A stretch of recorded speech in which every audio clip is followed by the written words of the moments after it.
Radio Publique Africaine.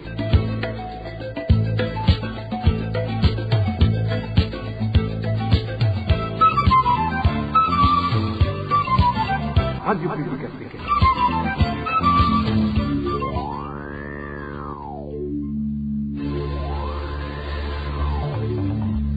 C'est le moment de suivre le journal parlé en français.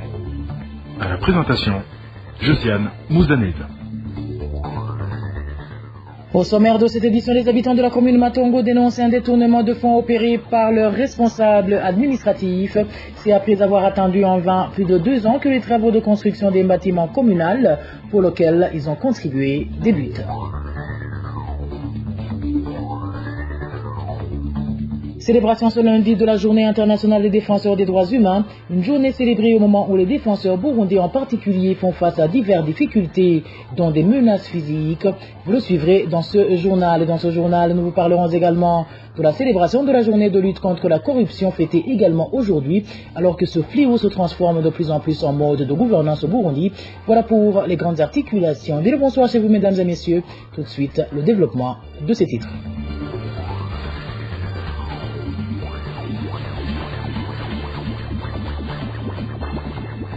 Bonsoir. Débutons ce journal par la page Droits de l'homme où le monde a célébré ce lundi 9 décembre la Journée internationale des défenseurs des droits de l'homme. Une journée initiée en vue de rafraîchir avec une nouvelle peinture les murs vieillis de l'entreprise noble de la défense des droits de l'homme dans le monde. À cette occasion, l'ONG Ensemble pour le soutien des défenseurs des droits humains en danger, ESDDH en sigle, en a profité pour demander à ce que justice soit rendue pour le vice-président de l'OLUCOM, Ernest Manirumva, assassiné sauvagement par des criminels qui, 15 ans après, restent vraisemblablement impunis et en liberté. Il a été également l'occasion de demander la mise en liberté de tous les défenseurs des droits de l'homme burundais injustement incarcérés, dont la journaliste Sandra Amuhoza, entre autres recommandations émises par le SDDH, figure aussi l'annulation immédiate et sans condition d'une peine à perpétuité intentée contre 12 défenseurs des droits humains et journalistes en exil, condamnés par contumace par la justice burundaise, ainsi que la cessation du verrouillage de l'espace démocratique en garantissant l'exercice effectif des libertés publiques, notamment la liberté d'expression, d'opinion et d'association durant cette période et celle post-électorale. Quant à la coalition burundaise des défenseurs des droits humains, CBDDH en sigle, elle indique que cette journée rappelle que les défenseurs des droits humains doivent être protégés, d'autant plus que les droits qui les protègent existent. Pour Eulaline Ibidzi, coordinatrice de cette coalition, cette journée arrive au moment où les défenseurs des droits humains font plus que jamais face à diverses difficultés dans l'exercice de leurs tâches suivies. Cette journée, aujourd'hui, est une journée où nous devons rappeler aux défenseurs des droits humains en particulier, mais aussi à leurs partenaires, à l'État du Burundi, que le travail de défense des droits humains est un travail légitime, qui doit être protégé, parce que un État ne peut pas se targuer, reconnaître les droits humains, protéger les droits humains quand les défenseurs des droits humains ne sont pas du tout protégés. Dans le contexte burundais, c'est aussi un moment de rendre hommage aux défenseurs des droits humains qui ont été victimes de leur travail. Parmi ces défenseurs des droits humains, il y en a qui ont eu la chance de s'en sortir, il y en a qui ont la chance de survivre et de continuer leur travail, mais d'autres ont péri. Et c'est une journée que nous dédions à notre feu collègue Ernest Manirumva.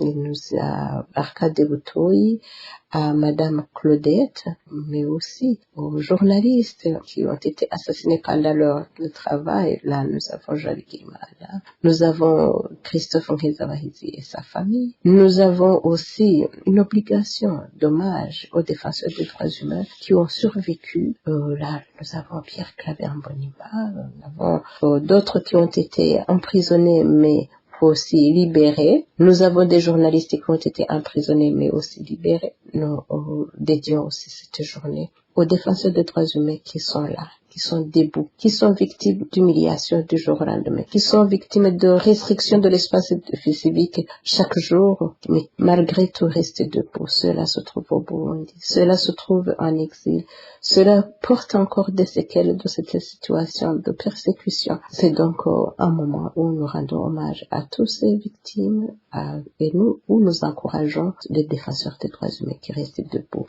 nous encourageons pour qu'ils continuent à chercher des informations sur la jouissance des droits humains, à publier des informations, à communiquer, à collaborer avec les organisations internationales, mais aussi à avancer leurs plaintes contre les violations des droits humains.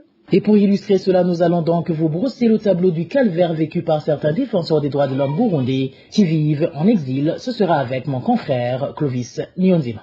En date du 14 février 2023, 4 défenseurs des droits humains au Burundi ont été interceptés par des agents du service national des renseignements burundais à l'aéroport international Mekyo Ndadaye quand ils s'apprêtaient de faire le voyage du travail en Ouganda. Ils ont été conduits dans les cachots du service national de renseignement et plus tard dans la prison de Mpimba où ils ont passé 3 mois. Parmi ces derniers, il y avait une femme du nom de Silvana Inamahoro. Au moment de son emprisonnement, elle était déjà souffrante de la maladie qui la hante aujourd'hui. Quand elle a été libérée, son état de santé avait empiré. Et quand elle a consulté, les médecins ont découvert qu'elle souffrait du cancer du bulbe.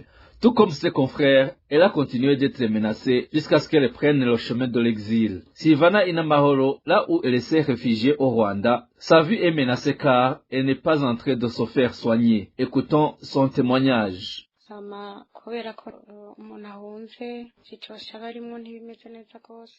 Puisque la situation d'un exilé n'est jamais bonne, je me suis rendue dans un centre de cancérologie de l'hôpital militaire de Kanombe.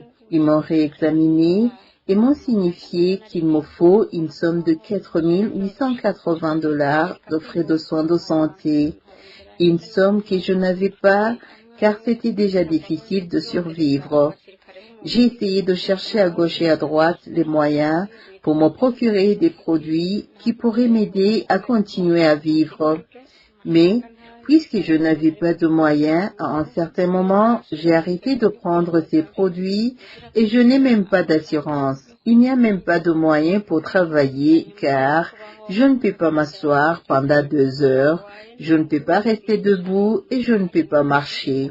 Je suis dans la maison sans assistance, d'où je dis que j'ai beaucoup de problèmes liés à l'accès aux soins de santé et à la survie. Et entre-temps, la maladie s'empire, faute de moyens pour me faire soigner.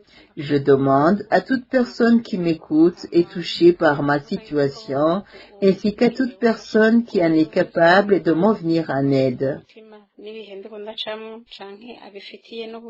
Silvana Inamahoro est une défenseure des droits humains en exil et ses enfants n'ont toujours pas terminé leurs études. Merci à toi Clovis Nyonzima. De la page droits de l'homme, passons à celle sécuritaire, où la rédaction de la RPA a pu répertorier 5 cas de personnes assassinées dans 4 provinces du pays au cours de cette semaine écoulée. Parmi ces victimes figurent 3 femmes. Emmanuel Ndaichini.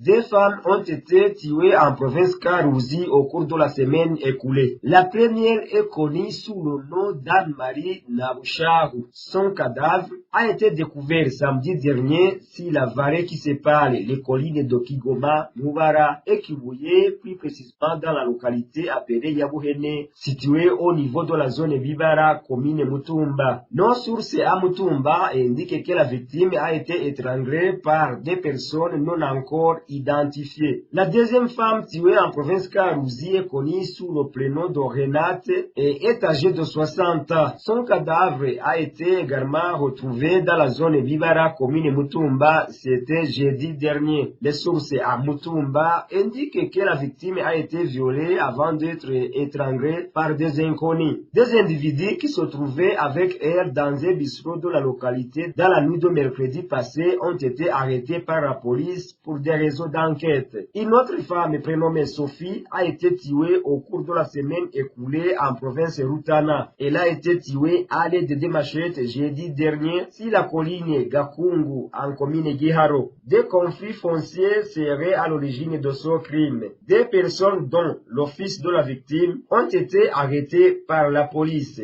Encore sans vie d'un homme non identifié a été retrouvé sur la colline Lutoke, commune et province Gitega jeudi dernier. Nos sources indiquent que cette victime a été tuée à coups de gourdin par des malfaiteurs qui n'ont pas été identifiés. La dernière personne tuée répertoriée par la rédaction de la RPA et de la province Ngozi. Il s'agit d'Emmanuel Bouassa, âgé de 60 ans. Des sources révèlent qu'il a été étranglé et les faits se sont déroulés lundi dernier sur la colline Bohanda, zone Gatsinda, en commune Mumba. Nos sources à Mumba indiquent que le conflit foncier serait à l'origine de ce crime. 4 personnes ont été arrêtées par la police à Mumba pour des raisons d'enquête.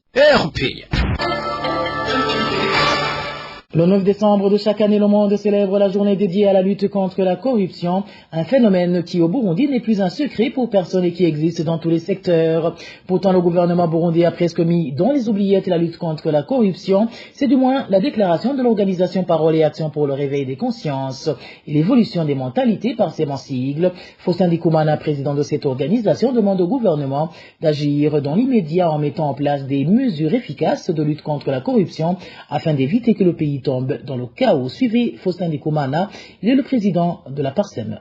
Au moment où le monde entier célèbre la journée internationale de lutte contre la corruption, ça me fait un constat que la corruption se généralise et on dirait que le gouvernement a démissionné face au combat contre la corruption. Alors que c'est impréalable pour que toute politique de développement soit mise en application. La vision, la mobilisation des financements extérieurs, tout cela en dépend. On assiste à des cas de corruption, des infractions impunies, des cas de détournement, ce qui s'est passé au ministère des Finances, à Robert, à la fonction publique, à la Jimanda, à la Banque centrale, dans les entreprises publiques qui sont au bord du gouffre. On assiste à une multitude d'institutions de lutte contre la corruption sans cohérence au niveau des rapports fonctionnels. C'est la documentation donc le service national de l'enseignement qui les domine, le cadre légal qui est lacunaire. Pas d'initiative pour le réviser. Quant aux actions de prévention, elles ont été mises au rencard, notamment comme la déclaration des biens, la gestion des incompatibilités,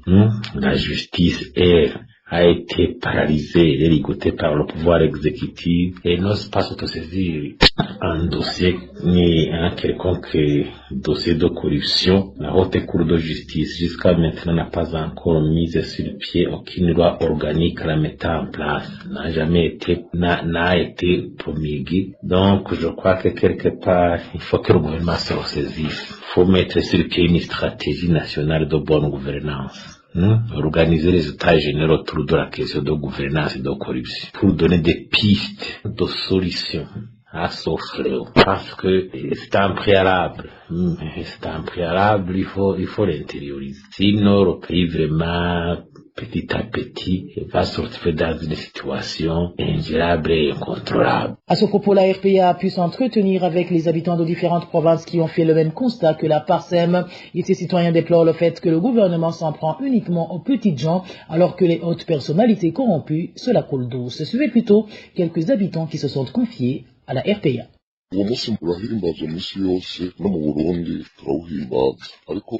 Cette journée est célébrée à l'échelle mondiale et nous la célébrons même au Burundi. Mais je voudrais vous dire qu'en réalité, nous ne pouvons pas commémorer la journée dédiée à la lutte contre la corruption au Burundi. Au contraire, il faudrait changer d'appellation et célébrer plutôt une journée consacrée au soutien de la corruption car notre pays est dominé par les corrompus jusqu'à ce que même le président de la République lance un cri d'alarme, mais ça ne change rien. Le phénomène de corruption n'est plus un secret aux personnes. Il y a de la corruption dans les écoles, dans les services publics, dans les marchés, sur les routes. Bref, il n'y a aucun service de l'État qui s'opère dans la transparence. C'est cette raison qui me pousse à dire que la journée devrait être supprimée parce que c'est incompréhensible de proférer des choses qui ne sont pas exécutées.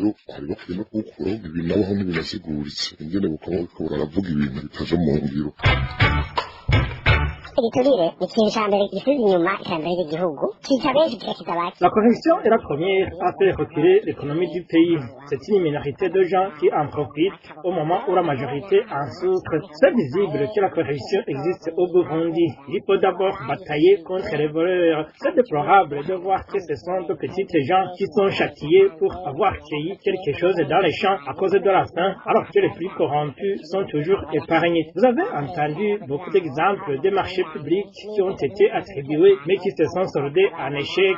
Différents domaines sont décorés de corruption dans le droit du travail, entre employeurs et employés, le domaine judiciaire et certains agents de sécurité qui exigent des pots de vin aux chauffeurs qui dépassent le nombre autorisé de passagers. Et cela peut provoquer des accidents suivis de pertes de vies humaines à cause de certains gens qui mettent en avant la corruption et laissent de côté la violation de la loi.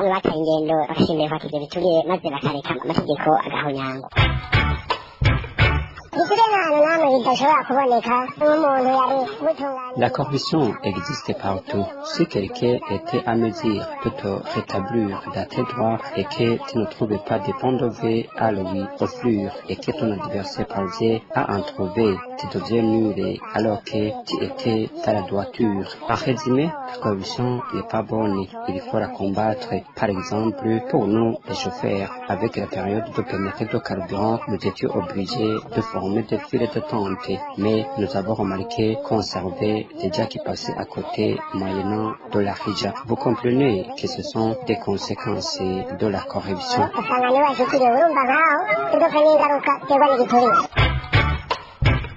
La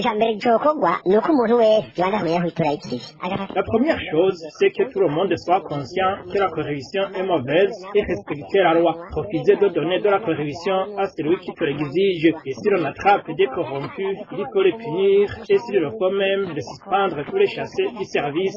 C'est étonnant de voir quelqu'un dont le salaire est connu et qui n'exerce aucune autre activité, mais qu'après un petit moment, il achète des véhicules et des parcelles qui sont chères. Nous demandons au président de la République de mettre en place des commissions dans les provinces et les communes pour faire l'inspection sur l'origine des richesses de chacun.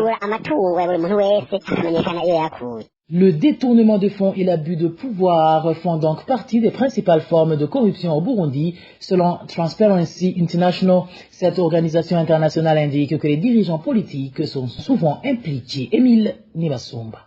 Les éléments de preuve suggèrent que les dirigeants politiques du Burundi exploitent souvent leur position pour manipuler les contrats publics tels que les importations de pétrole, faciliter l'accès aux réserves de devises étrangères, l'accès aux titres fonciers ou aux exonérations fiscales et pour offrir des avantages à leurs partisans ou aux membres de leur famille. Selon Transparency International, ce système de clientélisme génère de la richesse pour les alliés et garantit leur loyauté, selon cette organisation qui indique que le détournement systématique des ressources publiques implique les plus hauts échelons de l'élite burundaise. Un processus électoral corrompu et manipulé a également sapé la légitimité du CNDD-FDD auprès de la population burundaise et ses relations avec les partenaires internationaux. Par exemple, indique Transparency International, la décision controversée du gouvernement de financer les élections en 2020 en déduisant des sommes des salaires des fonctionnaires illustre les tactiques et les abus de pouvoir employés pour extraire des ressources des responsables locaux et des membres de la jeunesse du parti au pouvoir au Burundi ont extorqué des dons par la menace ou la force. Ils ont bloqué l'accès aux services publics de base pour les citoyens qui ne pouvaient pas présenter un reçu soi-disant volontaire pour leur paiement. Les sommes extorquées équivalaient à 2000 francs burundais par ménage, 1000 francs burundais par étudiant en âge de voter, rappelle Transparency International. Des retenues directes sur les salaires des travailleurs du secteur public et des fonctionnaires ont été effectuées, rappelle cette organisation. Certaines personnes ont été contraintes de payer plusieurs fois ou plus que le montant officiellement demandé, selon Transparency Transparency International qui cite le rapport de Human Rights Watch, en plus du détournement de fonds, de trafic d'influence et d'abus de pouvoir, Transparency International indique que la corruption administrative de fonctionnaires de bas niveau est probablement la forme de corruption la plus courante dont souffrent les citoyens ordinaires au Burundi. Selon cette organisation, le gouvernement a récemment fait des efforts pour lutter contre cette corruption au niveau local. Elle donne à titre d'exemple le fait qu'en 2021, le ministre de l'Intérieur a licencié les comptables des 119 conseils communaux pour avoir détourné des impôts locaux. Parmi les facteurs de corruption, Transparency International cite l'instabilité et la fragilité politique. Pour que le Burundi ouvre les frontières avec le Rwanda, ce pays doit livrer des personnalités accusées d'avoir commis le coup d'État de 2015 au Burundi. Cela a été déclaré par le président Ndayishimiye au cours d'une interview accordée à la chaîne de télévision TV5. Le président Ndayishimiye a également déclaré que le Burundi a préféré aussi fermer ses frontières avec le Rwanda, du fait que ce dernier a aidé à préparer des opérations de terrorisme commises sur le sol burundais. Suivez. D'abord, ce n'était pas la première fois qu'on fermait les frontières. Quand les putschistes ont fui vers le Rwanda, on a fermé les frontières. En 2020, je voulais montrer la bonne foi que j'ai. J'ai ouvert les frontières et j'ai entamé le dialogue avec le Rwanda. On a fait un dialogue, on a fait des rencontres et on s'est entendu très bien. Et le président rwandais a accepté réellement de remettre ces putschistes au milieu de la juridiction burundaise. Il y a eu des équipes techniques qui se sont rencontrées plus de 5 fois et ils se sont mis d'accord. Mais quand il s'agit d'appliquer, c'est là où c'est difficile. Jusqu'à maintenant, mais malheureusement, au moment où ils refusent de remettre ces putschistes, ils organisent le terrorisme au Burundi. Ils se sont infiltrés du Rwanda et ils ont tué des gens, ils ont fait des actes, des crimes terroristes ici dans le pays. Parce qu'ils venaient du Rwanda, ça se planifiait au Rwanda, c'est le Rwanda qui les entretient, qui les entraîne, et ils s'infiltrent du Rwanda. Alors, pour sécuriser les citoyens burundais, on a été obligé de fermer les frontières jusqu'à ce que le Rwanda montre sa bonne foi dans la mise en œuvre de l'accord qui a été décidé entre nous, entre les présidents, entre nos équipes techniques. Donc le jour où ils vont remettre ces putschistes, en ouvrant pour les recevoir, les portes resteront ouvertes. Donc le problème n'est pas au Burundi, le problème se trouve là-bas au Rwanda. Sur ces propos prononcés par le président Ndayishimiye, le parti MSD trouve que c'est un discours qui démontre que le numéro 1 burundais n'aime pas le peuple, car la fermeture des frontières engendre des conséquences néfastes sur le Burundi. Epitas Nshimirimana, porte-parole du parti MSD, indique que les propos du numéro 1 burundais viennent rappeler aux Burundais que le pays est mal dirigé. twebwe mu mugambo MSD biratubabaza kumva inyuma y'imyaka 10 Evariste Ndayishimiye. Nous nous sommes afflictés d'entendre qu'après 10 ans, le président Ndayishimiye dise que le motif de la fermeture des frontières avec le Rwanda, ce sont des putschistes qui ont voulu renverser le pouvoir. Aucune personne qui aime son pays peut oser fermer les frontières, enfermer des citoyens, compte tenu de quelques personnes accusées de tentative de coup d'État. Je voulais rappeler que la fermeture des frontières a des conséquences sur la population et l'économie du pays qui ferme ses frontières. C'est pour cette raison que nous disions qu'il y a un manque de vision chez les dirigeants du Burundi. D'ailleurs, ce ne sont pas ces Burundais qui se sont exilés qui causent la dévaluation de la monnaie burundaise, le manque du carburant, la montée des prix et autres difficultés.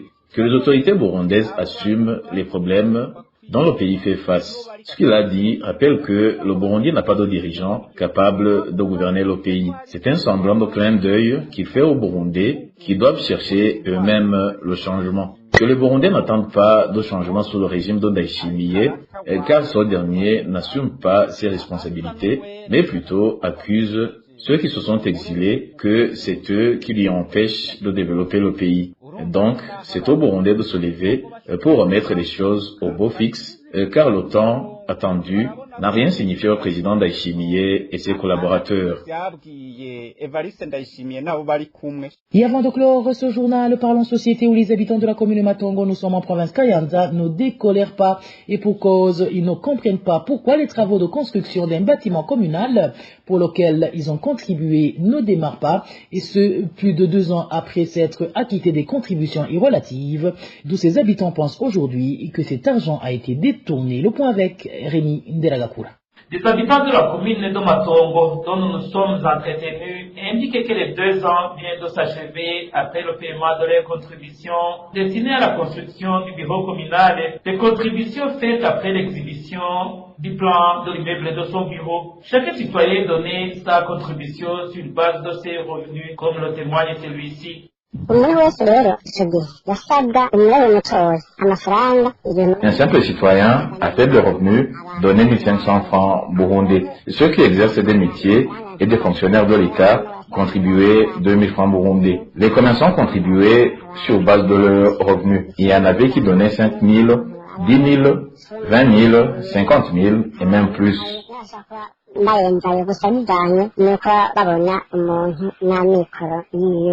Des inquiétudes basées sur le fait que leurs contributions auraient été détournées ne manquent pas chez les habitants de la commune de Matongo. On se demande où est passé nos contributions. L'administration qui a collecté cet argent va terminer son mandat prochainement et on se demande si la nouvelle ne va pas nous demander encore une fois d'autres contributions. Ces habitants de Matongo, dont nous sommes entretenus, demandent à l'administration de sortir du silence pour les expliquer où les ramener avec le programme de la construction du bureau communal. Du côté de l'administration, la rédaction de la RPA a essayé de joindre par téléphone Alice Sabiumba, qui dirige la commune de Matongo, pour recueillir sa réaction, mais sans succès. Et voilà mes fidèles de la RPA, c'est par ici que prend fin le journal en français de ce lundi 9 décembre 2024. Merci pour votre écoute, merci également aux équipes rédactionnelles et techniques pour leur franche et parfaite collaboration. À la présentation de ce journal, vous étiez avec Josal Mouzaneza. Excellente soirée à toutes et à tous. Au revoir.